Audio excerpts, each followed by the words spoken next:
The weather has turned and my garden is in a serious pickle. Now is not the time for half measures. We have to roll up our sleeves and get to work because time is not on our side. If you're new to the channel, please subscribe, hit the bell for notifications, and check out my Amazon store and Spreadshop links in the video description for everything I use in my garden and awesome custom apparel and gear. I have a serious problem. My garden is absolutely overwhelmed with food, but now that October is here, we are a mere handful of weeks away from our first frost, and that is going to wipe out all of the food that I have growing all around my garden. So I need to do something with it ASAP. Just look at these perfect cucumbers. This is the party time variety. Party time indeed. These are just perfect. And these merlins right here, well, they are just as magical.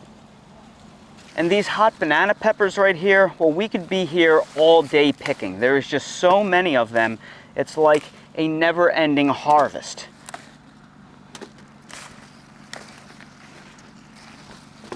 And then we have so many pepperoncinis. These are just some of my absolute favorite peppers. And everywhere you look, these plants are just loaded. I have let some of these radishes get way too big. Some of them are still tender, but others, wow, I've really let them become a little oversized. And I think it's time that we do something with these monsters right here. Look at those things. Those are radishes right there. We also have this beautiful fresh dill right here. We definitely need to start picking this. Everywhere I look, there are more and more cucumbers. We have to pick these.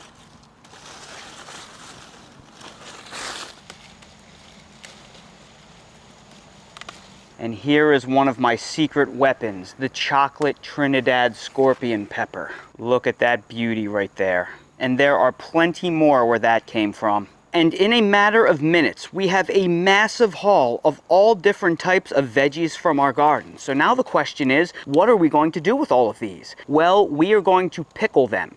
Pickling is one of the most efficient and versatile ways that you can use up a massive harvest of random fruits and vegetables. And now we have to get to work washing all of this. And now that everything is washed, we are going to begin the prep work. I'm going to pickle all of these pepperoncinis that you see here whole because that's how I like them. Everything else will be cut into roughly 1/4 inch to 1/2 inch slices and pickled as slices. And if you're using any hot peppers, I strongly recommend you use some disposable gloves or else you may live to regret it. Now all of our veggies are sliced and prepped and ready to go, so we will start working on our brine. To make our pickles, I'm going to make a very basic brine consisting of 4 cups water, 4 cups white vinegar, 6 tablespoons each of sugar and pickling salt, fresh garlic cloves, bay leaves, fresh dill sprigs, mustard seeds, black peppercorns, coriander seed, and turmeric for color. And one important step that we're going to do first is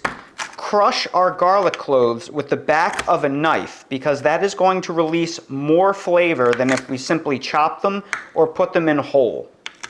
And keep in mind, this is a basic brine recipe that's a 50-50 ratio of water to vinegar and also has the same ratio of salt to sugar. If you want it to be sweeter, add more sugar. If you want it to be less sweet, use less sugar or remove it entirely. If it's too zippy for you, you can add a little bit more water and dilute it to more like a 60-40 water to vinegar ratio. But I wouldn't go any less than that on the vinegar. Now I'm going to make this as a quick fridge pickle where it won't be shelf stable, which is a lot easier to make, and I eat them so quickly, I'm going to burn right through them in my refrigerator. But keep in mind, if you want to process these in a water bath, you have to use a lot of vinegar because in order for them to be shelf stable, it has to be a very acidic medium. So you can't remove a lot of the vinegar if you want them to stay on the shelf long term and use the water bath processing method. You might notice that the recipe called for this, canning and pickling salt. That is because this is a pure salt product and it is a very fine crystal.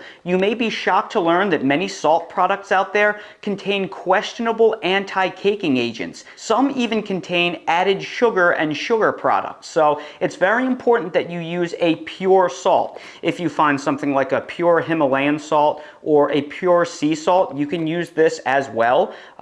This is generally the cheapest product that you can find, but you have to make sure that it is a fine grain. Don't use a flake salt or a coarse salt or rock salt because they're so large that you're actually going to get less salt per volume. So you want to use the fine stuff so the measurements hold. Now we will take our water, white vinegar, sugar, and salt and add them to a saucepan, stir well to combine and dissolve the salt and sugar, then put it on a burner and bring it to a boil. First, we will begin by building our jars. In the large jar, we will put 2 crushed cloves of garlic at the bottom. The smaller jar will only get 1.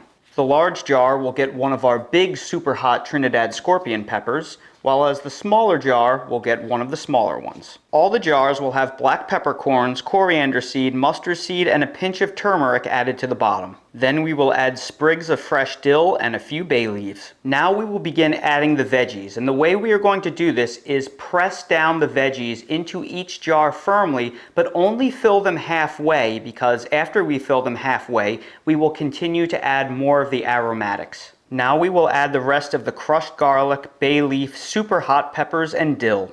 And finally, the last of our veggies. Make sure to press them down really well, but also make sure they stay below the lip. After your brine comes to a boil, start ladling it into each of your jars. I recommend using a canning funnel for this. It will make your life a lot easier. I'll place links down in the video description to all of this equipment for your convenience. When making refrigerator pickles, I recommend that you ladle boiling water over room temperature jars and vegetables and then putting them in the refrigerator to cool down immediately after. This is how I've been able to produce the crispiest pickles. However, if you wanted to make shelf-stable pickles that you are processing in a water bath, I recommend that you pre-sanitize the jars by boiling them, letting them cool down, filling them up with your vegetables, then pouring a cool or room temperature brine over your vegetables, then processing them in the water bath to pasteurize them for the appropriate amount of time. If you start with boiling water, then go right into a water bath while everything is very hot, you will probably wind up with mushy pickles. Keep in mind, I'm not a professional canner, so if you want to make shelf-stable pickles, I suggest you follow a well-known recipe on the internet. When filling your jars, make sure you don't fill them all the way. Leave a 1-inch gap between the top of the liquid and the contents and the lid of your jar. Once your jars have been filled with the brine, I recommend taking a long knife and running it around the edges of the jar to release any air bubbles.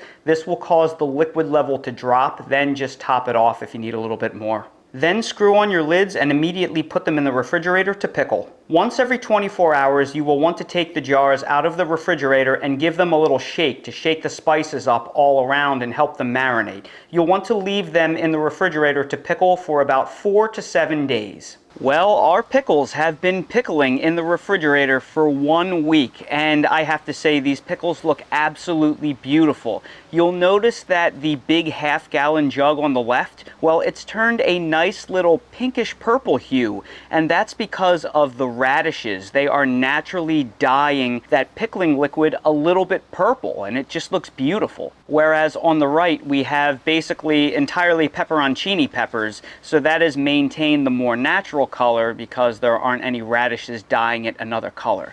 So these look beautiful. I can't wait to open them up and taste them. Okay, I am not going to taste test the pepperoncinis. I'm going to use these later. I'm just going to open up the mixed peppers because they have the most diversity. They're going to be the most interesting to taste on camera. So let's open it. And this isn't going to give a true pop like you would if you would have canned it with a pickling bath.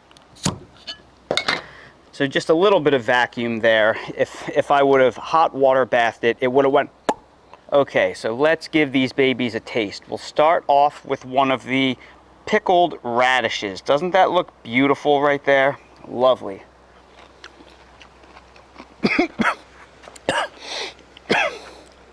Holy smokes, that's hot. Whew. All right. With the addition of multiple completely ripened chocolate Trinidad scorpion peppers in there, these are nuclear hot, considering the fact that I've pretty much pickled all of the hot peppers in here as well. I'm literally not going to be able to eat any of these on camera because of what I did to this. So maybe you don't have to do what I did and use these nuclear hot peppers, If I were to just make regular hot peppers, these would have been fine because the vinegar completely takes away a lot of the heat. So keep in mind, if you I'm losing my place. Keep in mind, if you pickle regular standard hot peppers, they're going to lose about half of their heat. So when you pickle something like a banana pepper, they're not all that bad. But if you put something like multiple Trinidad scorpion peppers in there, in order to make everything extra spicy, well, they're completely inedible. So half of inedible is still pretty inedible. That cucumber was delicious. For whatever reason, that cucumber wasn't nearly as hot as that radish.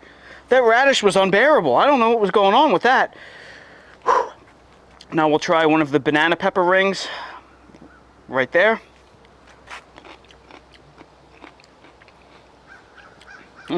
Delicious. Man, what was up with that radish? That radish must have been like a sponge for the capsaicin or something, because all of these are completely edible and delicious. Well, I guess be careful when you pickle a radish, because maybe they soak up the heat. I'm telling you right now, those weren't hot at all. That radish was just, whew, that was unbelievable. Okay, I gave myself a minute off camera to cool down a little bit, and now I can speak more clearly. First off, the brine that I made those pickles out of, absolutely delicious. Fantastic flavor. It's garlicky, it's sweet, it's salty, it's sour. It's everything that you want in a pickle. So if you're looking for a good all-purpose brine to start with, that is a great basic recipe, and then you can go from there, adding sweetness, subtracting sweetness, adding more or less garlic, adding more or less salt. That's up to your personal taste. That being said, pretty much all of the vegetables that I ate, the pickle and the pickled cucumber and the couple of hot peppers, completely tolerable levels of spice. Now, I actually have a pretty high tolerance to spice. I didn't find them that spicy, but keep in mind, if you're going to put some super hot novelty peppers in there, I guess the radish, for whatever case, that just absorbed the capsaicin from the Trinidad scorpion pepper, or maybe there was a bit of membrane that was attached to it or something that I didn't notice. That thing was nuclear hot. So be careful how using super hot peppers can impact your brine. A little bit goes a long way, and you may have little chunks floating around that you may get a chunk of, and when that happens, you will pay the consequences. But that being said, pickling is probably my favorite method of using various vegetables and fruits from your annual vegetable garden. It just makes everything so versatile. It keeps for a long time in a refrigerator, and of course, if you follow a proper pickling and canning recipe, you can keep them shelf stable on the shelf at room temperature for up to a year, maybe even a little bit more. Just keep in mind that if you are using the water bath processing method for long-term storage, it has to be a very acidic medium. You need a lot of acid, so you can't cut back on that vinegar. The more vinegar, the better. So everybody, I sure hope you found this video helpful and it inspires you on ways to use your harvest, because for many of us, frost is coming. So if you want to do one more bulk pick, well, go ahead, pick everything and spend an afternoon canning everything you possibly can. If you need canning supplies, I will place direct links down in the video description to everything I use. Things like food mills, mason jars, lids, screw tops, canning equipment for processing and water bath, funnels, all that stuff I'll place down in the video description for your convenience. If you're curious about everything I use in real life in my garden, expand the video description, click on the Amazon storefront link. You'll see everything that I use in my yard and garden in real life. And also, please check out my brand new website, themillennialgardener.com. I'm building it from the ground up, and I also have a section for custom merch that you can purchase if you want to support my channel as well. Thank you all so much for watching. I hope to see all of you again on the next video. Okay, let's see if Daly will play catch. Yeah, that was great, buddy. All right, very good catch. Very good. He's got his toy.